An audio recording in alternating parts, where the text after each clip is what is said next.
Las puertas del Palacio Apostólico se cerraron de golpe a las 2 de la mañana.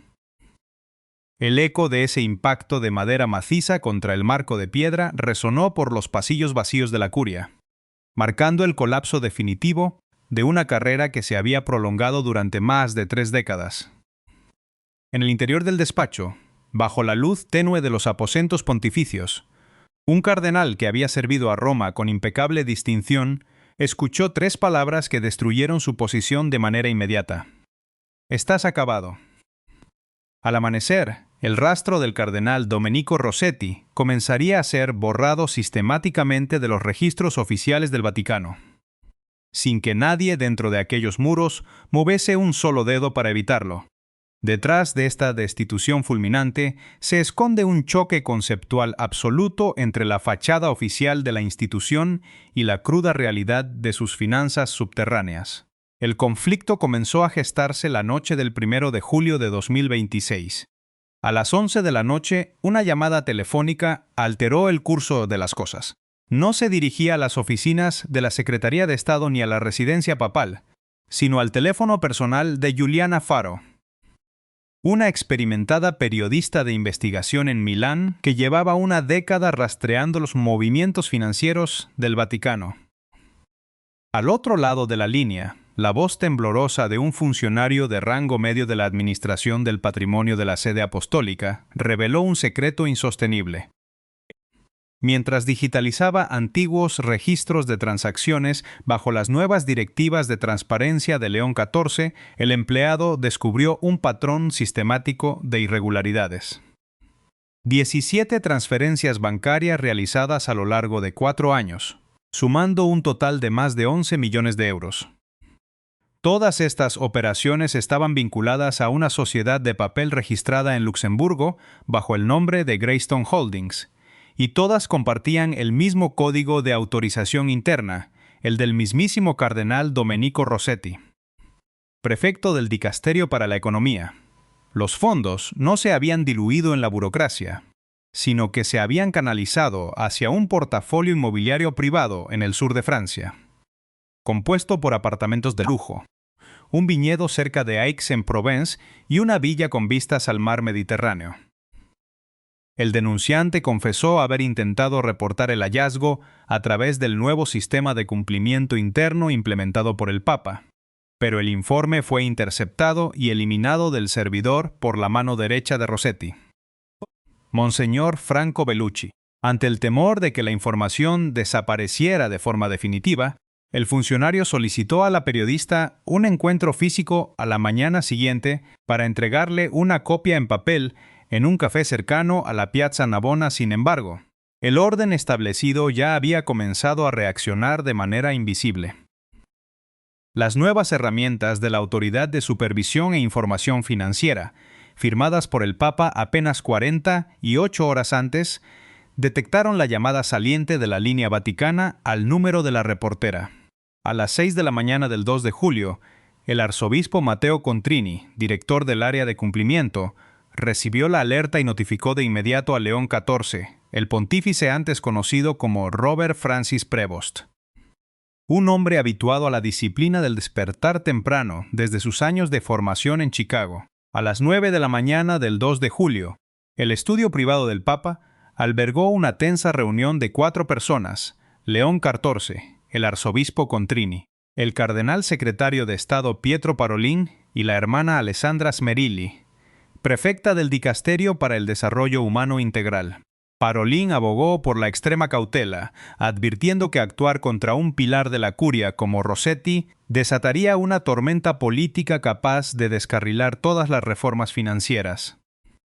Smerilli discrepó firmemente, señalando que si la ley no se aplicaba sobre las figuras más influyentes de la institución, la reforma sería vista como un simple teatro de apariencias. Tras escuchar los argumentos, León XIV ordenó una auditoría forense de 48 horas y tomó una decisión que desconcertó a la Secretaría de Estado: convocar a Rossetti a una reunión cara a cara esa misma tarde. El cardenal Domenico Rossetti, de 67 años, elegante, De cabello plateado y experto en sobrevivir a las transiciones de poder de las últimas 3 décadas, entró en el estudio pontificio. Se encontró con un escenario inesperado. El Papa estaba completamente solo, sentado tras un sencillo escritorio de madera con una única carpeta sobre la mesa. León XIV deslizó una hoja de papel que detallaba una transferencia de 840.000 euros hacia Luxemburgo. Rossetti, sintiendo la presión, intentó escudarse en la inmensidad de la maquinaria administrativa, sugiriendo que podría tratarse de un error del sistema o del uso no autorizado de sus credenciales por parte de un subordinado. Pero el Papa, con una frialdad implacable, colocó su mano sobre la mesa y le exigió explicar el destino de los 11 millones de euros desviados a sus propiedades privadas en Francia. En ese instante de silencio absoluto, Rossetti comprendió que la vía de la justificación técnica estaba agotada. Su mirada cambió, su postura corporal abandonó la defensa y decidió recurrir a su recurso más peligroso: el poder de la información acumulada durante 30 años de servicio y la amenaza directa contra la estabilidad del pontificado. En el silencio asfixiante del despacho papal, el cardenal Rossetti decidió dar un paso irrevocable. Con una calma nacida de décadas de impunidad, el prefecto se inclinó hacia adelante y bajó la voz, transformando la conversación en una advertencia velada. Le recordó a León XIV que sus conexiones se extendían por cada rincón de la curia, que una acción precipitada sería leída por la opinión pública como una purga política y que la fe de los creyentes flaquearía ante semejante escándalo. Pero el verdadero ataque llegó cuando Rossetti aludió a su conocimiento sobre antiguos pactos financieros del pontificado anterior. Acuerdos enterrados de manera silenciosa que, de salir a la luz, avergonzarían no solo a la Iglesia, sino a varios cardenales en activo muy cercanos al actual pontífice. Era una maniobra de chantaje institucional diseñada para paralizar la autoridad del Papa bajo el peso de la autoprotección del sistema. La respuesta de León XIV, sin embargo, desmanteló la lógica del poder curial en un solo segundo.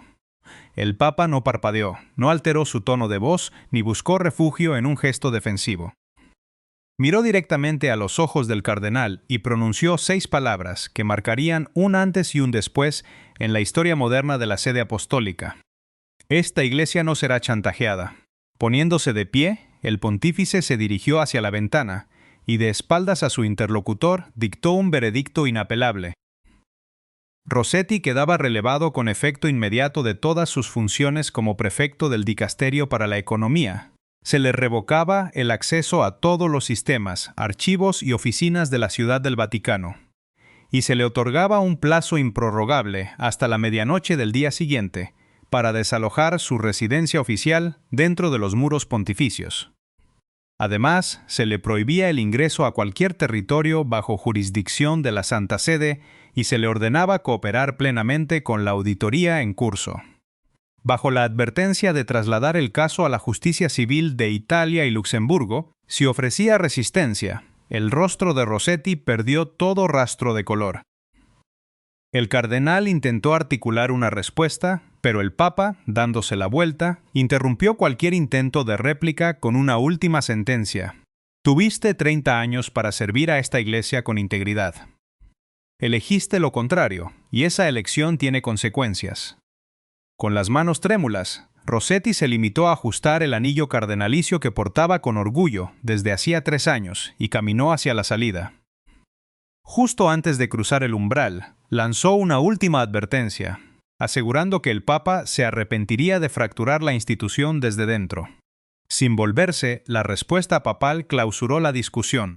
La Iglesia recordará quién robó a los pobres para comprar viñedos. Estas eran las 3:47 de la tarde del 2 de julio, cuando Rossetti abandonó el Palacio Apostólico, escoltado por 2 miembros de la Guardia Suiza que ejecutaban una orden a que desconocían los motivos. El cardenal caminó con el solideo rojo ligeramente desviado y el rostro cenizo. A partir de ese momento, la maquinaria burocrática del Vaticano comenzó a funcionar con una velocidad quirúrgica y despiadada. A las 4 de la tarde, sus credenciales electrónicas de acceso fueron desactivadas, bloqueando cada puerta que el cardenal había cruzado libremente durante años.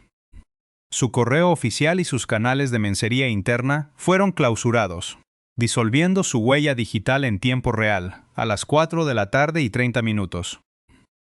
6 agentes de la Gendarmería Vaticana irrumpieron en la sede del Dicasterio para la Economía con una orden judicial firmada directamente por el Papa. Ante la mirada atónita de su asistente personal, los oficiales confiscaron discos duros, archivadores y dispositivos de almacenamiento, sellando la oficina con cinta de seguridad a las 5 de la tarde. El sistema, antes protector, ahora expulsaba al infractor de forma sistemática. A las 6 de la tarde, mediante una llamada clínica del cardenal Parolin al Ministerio de Asuntos Exteriores de Italia, el pasaporte diplomático de Rossetti quedó suspendido de manera definitiva. En menos de 3 horas, el hombre que controlaba el flujo del dinero vaticano se encontraba despojado de su identidad institucional, de su libertad de movimiento y de sus herramientas de influencia. Recluido en un apartamento del barrio romano de Parioli, mientras las primeras filtraciones periodísticas comenzaban a encender las redacciones de la prensa italiana. A las 8 de la tarde del 2 de julio, el silencio sobre la caída de Rossetti comenzó a romperse. La filtración no provino del pontífice, sino de las filas del propio cardenal destituido, donde el pánico empujó a uno de sus aliados a contactar a la conferencia episcopal y al diario Corriere della Sera. A las 10 de la noche, la oficina de prensa emitió un comunicado clínico de 3 frases que confirmaba la destitución y el inicio de una auditoría, desatando una tormenta mediática global. Mientras las líneas telefónicas se colapsaban bajo las llamadas de corresponsales de todo el mundo, Rossetti contemplaba el inicio del incendio en la penumbra de su apartamento en Parioli, incomunicado y observando cómo la televisión retransmitía el fin de su influencia. La confrontación sistémica se escenificó a las 7 de la mañana del 3 de julio en la Sala Bolonia. León XIV convocó a los 12 jefes de los dicasterios más importantes, incluyendo Doctrina de la Fe y la Secretaría de Estado. Allí, el arzobispo Contrini presentó los resultados preliminares de la auditoría forense. 14 de las 17 transferencias sospechosas habían sido confirmadas plenamente, revelando un fideicomiso en Luxemburgo a nombre de la hermana de Rossetti y propiedades en el sur de Francia valoradas en más de 9 millones de euros. Pero el dato más demoledor fue el hallazgo en un servidor privado de Monseñor Franco Bellucci, mano derecha del cardenal, quien lleva 18 meses interceptando y eliminando las alertas automáticas del sistema de cumplimiento vaticano. La respuesta del Papa ante los sorprendidos jerarcas fue de una firmeza absoluta. Declaró que la corrupción detectada no era una anomalía individual, sino el síntoma de una cultura que debía erradicarse de inmediato. Con voz pausada pero cortante, dictó 3 medidas drásticas: la suspensión inmediata de Bellucci para ser juzgado por un tribunal canónico, una auditoría externa e independiente sobre todos los dicasterios en 30 días, y la apertura de investigaciones contra cualquier obispo o cardenal que hubiera encubierto estas actividades. Esta última medida provocó un estremecimiento visible en la sala. Todos comprendieron que el Papa ponía bajo sospecha las redes de lealtades tradicionales. La resistencia se organizó rápidamente de manera subterránea. 3 cardenales italianos vinculados a Rossetti iniciaron llamadas estratégicas a Palermo, Nápoles y Milán para recabar apoyos políticos y de la prensa tradicionalista. Evitando defender la inocencia del destituido, plantearon una astuta ofensiva procesal. Acusaron al pontífice de actuar de forma unilateral, de violar el procedimiento canónico al desterrar a un cardenal sin consultar al Colegio de Cardenales y de sentar un peligroso precedente de expulsión basado en pesquisas preliminares. León XIV neutralizó esta contraofensiva la tarde del 3 de julio. Saltándose los canales de la prensa oficial, publicó directamente en el sitio web vaticano una carta manuscrita dirigida a todos los fieles. En 4 párrafos de una claridad meridiana, el Papa desmontó los argumentos de la curia disidente, declarando que la era de gestionar los escándalos con un manejo interno y silencioso había terminado. justificó que los nuevos sistemas de control habían funcionado y que la Iglesia debía someterse a los mismos estándares éticos que exigía al mundo exterior. La misiva, traducida rápidamente a 40 idiomas, desactivó a los opositores, dejándolos en un silencio forzado ante el respaldo masivo de la opinión pública. La tensión institucional alcanzó su punto de máxima ebullición al caer la noche. Mientras la curia asimilaba el impacto de la carta, los asesores papales intentaron disuadir a León XIV de realizar su programado viaje a Lampedusa al día siguiente, temiendo que la presión de los medios eclipsara su mensaje pastoral. Sin embargo, el Papa se negó en rotundo a suspender su agenda, argumentando que la Iglesia no cancela la compasión por sus propios escándalos, preparando así el terreno para un choque inminente bajo la atenta mirada internacional. La mañana del 4 de julio, el sol caía con una fuerza implacable sobre Lampedusa. El aire denso de la costa, saturado de salitre y del olor a diésel de las embarcaciones de rescate, envolvía el campo abierto donde el helicóptero papal acababa de aterrizar. Frente a León XIV se extendía una multitud de residentes, cooperantes humanitarios y autoridades locales que aguardaban bajo un viento racheado. En este escenario despojado de toda pompa cortesana, el Papa se dispuso a celebrar la misa. Erigido sobre la misma tierra que había visto desembarcar a miles de migrantes que cruzaban el Mediterráneo con el peso de la desesperación a cuestas durante la homilía. Cada palabra pronunciada por el pontífice resonó con una gravedad que trascendía lo puramente litúrgico. Su discurso no aludía a complejas teorías teológicas, sino al deber ineludible de reconocer el rostro de Dios en el desamparado, en aquellos que llegan a tierras extrañas, sin más posesión que su propia existencia. Tras la ceremonia, el Papa caminó en silencio hacia el monumento Puerta de Europa. Allí permaneció de pie, inmóvil, durante 2 minutos que parecieron eternos para los presentes. El silencio de la multitud era absoluto, roto únicamente por el rumor del mar. Cuando se trasladó al cementerio y se arrodilló ante las tumbas de los migrantes no identificados, señaladas tan solo con números sobre la tierra, las lágrimas recorrieron su rostro.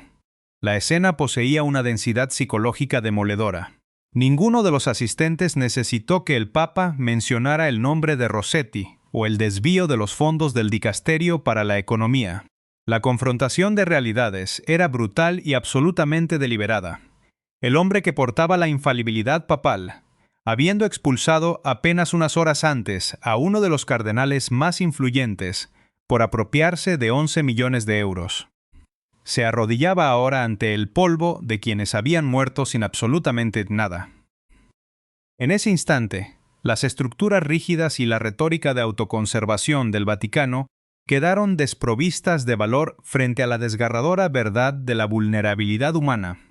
El momento culminante ocurrió al final de la jornada, cuando el pontífice regresaba a su transporte. En medio del alboroto de los periodistas, la voz de un reportero cortó el aire con una pregunta directa. «Santidad, ¿tiene algún arrepentimiento sobre el cardenal Rossetti?» León XIV detuvo su marcha de inmediato. Se giró lentamente hacia el periodista, fijó su mirada en él y, con una serenidad que congeló el murmullo de la prensa, pronunció una frase que reescribiría las prioridades de la Iglesia. Mi único arrepentimiento es que esos 11 millones no llegaran a las personas que los necesitaban. Con esa sola declaración, el Papa despojó al sistema de sus máscaras habituales, reduciendo las intrigas palaciegas y las disputas por el procedimiento canónico a una simple cuestión de justicia humana elemental. Al subir al helicóptero que lo devolvería a Roma, el mensaje quedaba claro para el mundo entero. Las finanzas de la Iglesia ya no se defenderían en nombre de la reputación de la institución, sino de su coherencia moral ante los más desfavorecidos. Las reglas del juego habían cambiado para siempre. De regreso en Roma, tras la intensidad de la jornada en Lampedusa, las consecuencias de la investigación continuaron expandiéndose de manera inexorable por toda la estructura vaticana. La auditoría forense destapó que el cardenal Rossetti no había actuado solo. 2 altos funcionarios del Dicasterio para la Economía fueron identificados como piezas clave del engranaje. Uno de ellos había proporcionado la documentación fraudulenta para constituir la sociedad pantalla en Luxemburgo, mientras el otro manipulaba los registros de auditoría interna para ocultar la salida de los fondos. Ambos fueron suspendidos y sometidos a investigación canónica antes de que terminara el día. Paralelamente, la Gendarmería Vaticana y la Policía Financiera Italiana coordinaron la congelación absoluta de todos los bienes vinculados al fideicomiso a nombre de la hermana de Rossetti. La villa frente al Mediterráneo, los apartamentos de la Provenza y el viñedo quedaron bajo embargo judicial.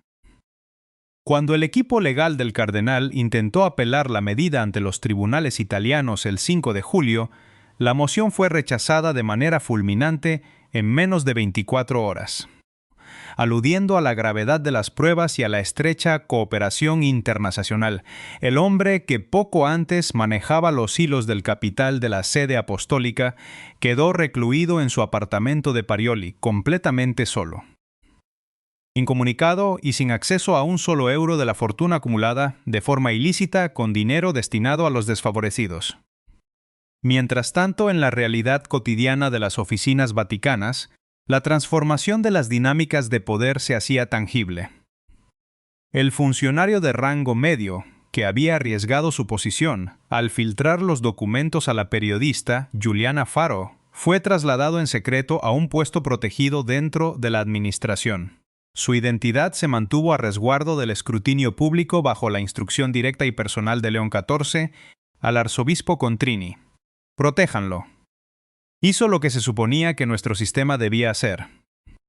Por su parte, la reportera publicó el informe detallado del esquema financiero en su periódico de Milán la mañana del 4 de julio, revelando al mundo las propiedades en Francia y la estructura en Luxemburgo. Un artículo que en pocas horas fue traducido a 9 idiomas y distribuido de manera global. La onda expansiva de estos acontecimientos caló hondo en la jerarquía de la curia. La tarde de ese mismo día, un grupo de 8 cardenales moderados se reunió de forma imprevista en una pequeña capilla vaticana para un servicio de oración no programado. No eran partidarios de Rossetti, sino prelados que habían respaldado las reformas de León XIV, pero que ahora debían asimilar la nueva realidad. Un cardenal latinoamericano, que había conocido al pontífice en sus años en Perú, sintetizó el sentir común al confesar que habían rezado pidiendo sabiduría. Pues se daban cuenta de que el Vaticano se estaba convirtiendo en una institución que verdaderamente aplicaba sus propias normas. La noción de que la rendición de cuentas ya no era una simple declaración escrita, sino una fuerza real capaz de terminar con carreras de 3 décadas y exponer secretos guardados, resultaba tan estimulante como aterradora en los días posteriores. El temor a la nueva cultura de control provocó que 2 altos cargos de otros dicasterios presentaran discretamente sus dimisiones antes de que la auditoría externa e independiente, que comenzaría en 30 días, pudiera alcanzarlos.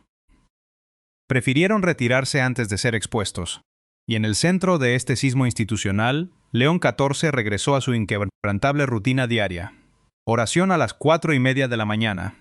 Misa a las 7 y reuniones de trabajo hasta las 8. Cuando un colaborador cercano intentó elogiar la valentía de sus decisiones frente al viejo orden, el pontífice simplemente declinó el reconocimiento, asegurando que el verdadero coraje lo había demostrado el funcionario denunciante, mientras que él solo se había limitado a cumplir con su deber. La historia, que comenzó en la penumbra de un despacho a las 2 de la mañana, culminó así en una profunda renovación de la cultura institucional. León XIV no recurrió a discursos triunfalistas ni a justificaciones políticas. En su lugar, demostró mediante hechos que la estructura eclesiástica es capaz de depurarse a sí misma si existe la voluntad moral de hacerlo. El vacío dejado por Rossetti en las finanzas de la Iglesia no se llenó con más burocracia, sino con la restitución de la ética. Al final, la memoria colectiva de la institución no registraría este episodio